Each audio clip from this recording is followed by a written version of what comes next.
looking very forward to Maui and swimming. Just days after newlyweds Courtney FRAZER and ALDO VARGAS tied the knot on a Marin County beach, the couple was off to Maui for their dream honeymoon, which was anything but. We went from planning the perfect honeymoon to just planning how to actually escape from the fires. Once this couple from Santa Rosa arrived at their hotel in Kaanapali on Monday, the weather quickly changed. The winds were crazy. I remember seeing, like at the pool, some of the chairs were starting to blow over. Courtney says on Tuesday evening the wildfires began. Smoke and flames could be seen from the couple's patio. There was no communications. The power failed and cell phones didn't work. There wasn't really any food at the hotel because of no power. They stood in line for hours at this grocery store getting food and ice.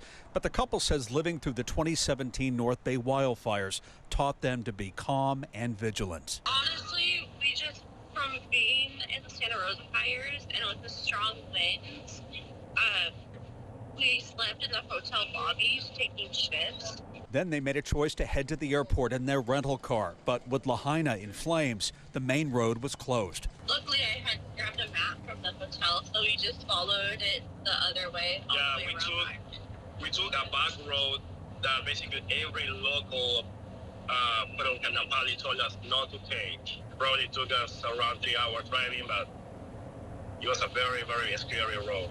They made it and got a flight to Honolulu, where they spoke with us from the airport. But with no return flights available to the Bay Area, they flew back to Maui, where the TSA line was long.